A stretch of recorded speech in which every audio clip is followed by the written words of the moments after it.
Listen to this scary story. Evil Blonde.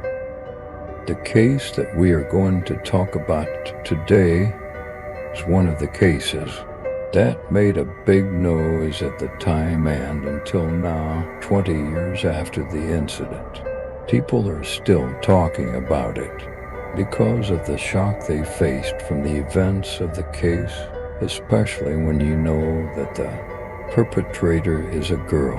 So today we will get to know the story of the evil blonde. Suzanne von Richthofen was born in November 1983 in Sao Paulo, Brazil. Her father was a German engineer, and her mother was a Brazilian psychiatrist of Lebanese descent.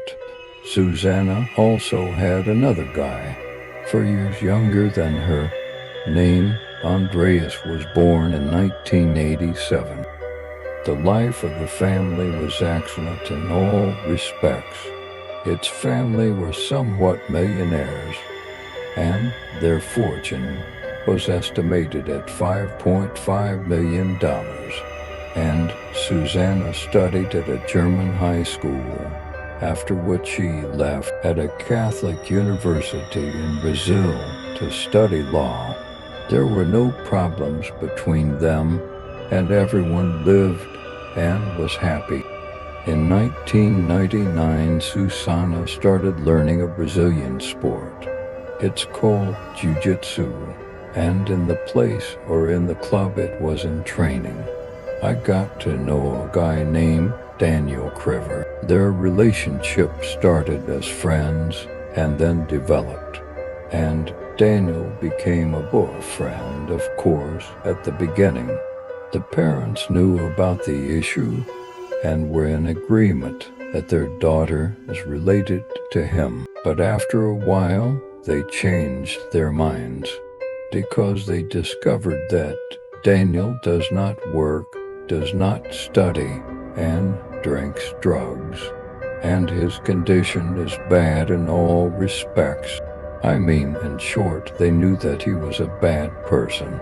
So they began to ask Susanna to cut off her relationship with him, but Susanna refused, and her relationship with him became stronger than before. And the situation continued until we reached July 2002.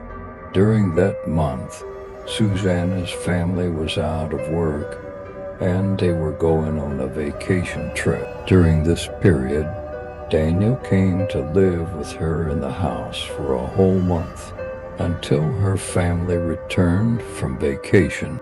When they returned, Susanna began to ask her family to buy her a house so that she and Daniel could live in it on their own. But of course the father refused and told her that she should work and buy from your money, and they kept pressuring her to leave Daniel because they were not satisfied with her relationship with him. And the harassment continued until October 31st, 2002. And on that fateful day, blonde Susanna did a lot of things evil. Of course, just as a reminder that at the time she was 19 years old, or even less than 19, about a month, and her brother, who was younger than her, he was 15 years old. The important thing is that on the night of October 31st, Susanna took her brother to a young boy and invited him to a playroom. I told him to stay here and play with him, your friends, and relax. She and Daniel and his brother returned home to Daniel, whose name was Christian, and he was 26 years old. Before Daniel and his brother entered, Susanna entered first and turned off all the alarms and surveillance cameras in the house.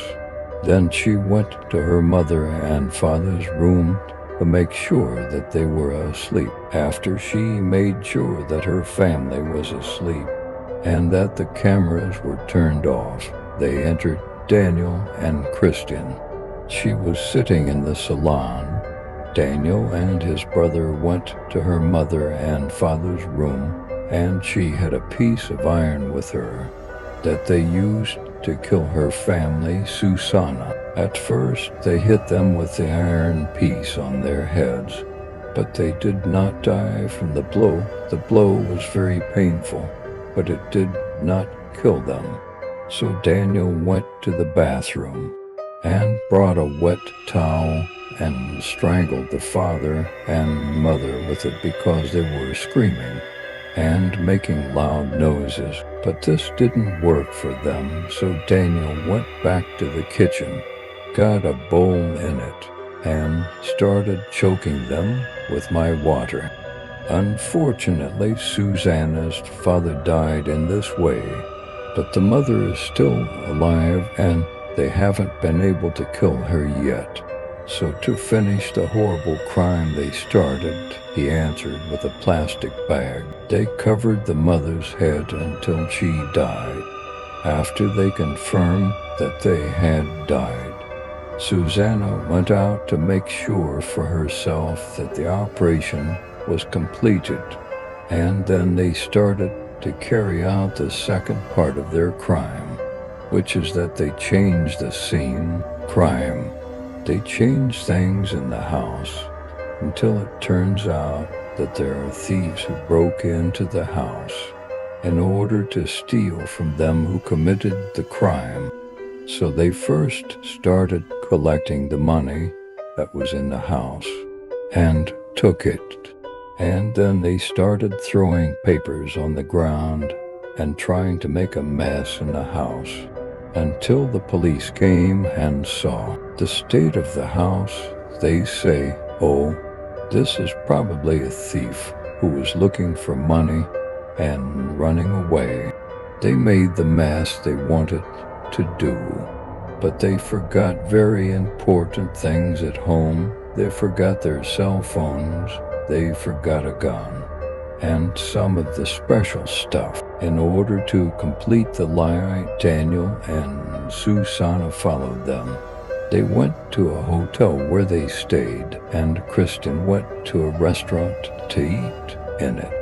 Then, when it was 3 o'clock, Susanna got out of the hotel and went to the place where she left her little brother and took him till they came home. Of course, Daniel went back to his house until there was no problem with the matter, and then she took her little brother and went to the house, and as soon as she entered, they were surprised that their family was dead, and they called the police and reported the incident.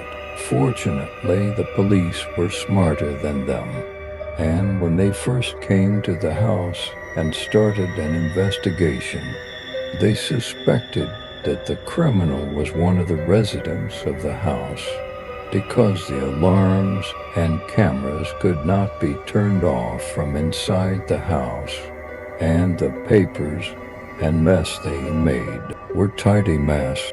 And then they became more suspicious of Susanna directly because she was very cold and had no feelings for her mother and her father who died. And the most shameless of this is that after the death of her mother and father, only 3 days, that is, on November 3rd, she celebrated her birthday. Therefore, the investigators became suspicious of her and began to focus more on her in the investigations.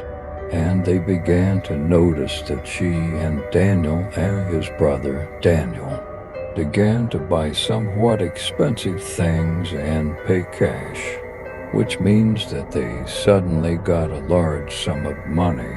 So the 3 people were arrested for interrogation, and Susanna quickly confessed to everything. The investigations all ended in a week because Susanna collapsed and confessed to everything. After the story spread, it made a lot of noise in all of Brazil because it was unexpected from Susanna, especially since she never had problems with her family. She was living and had everything from the best. She studied in the best schools and universities.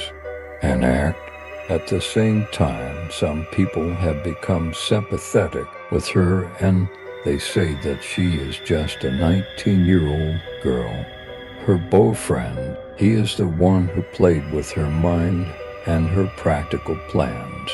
She is greedy for money with her family, or as a form of revenge because the family was trying to keep them away from each other. After 4 years of the crime, in the year 2006, their court became the last in which they would take their final verdict.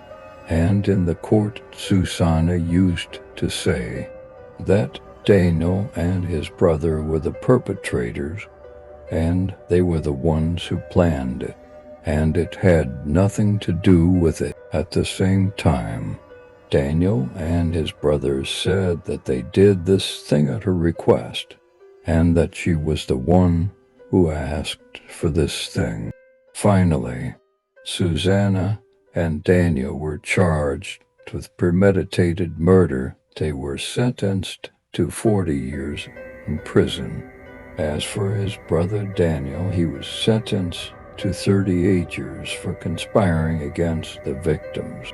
After Susanna was imprisoned, she tried a lot to change the sentence and appeal the ruling in order to ease her situation, but every time her request was refused. And in the year 2011, her brother sued her to take it from her share of the inheritance, and succeeded. The end.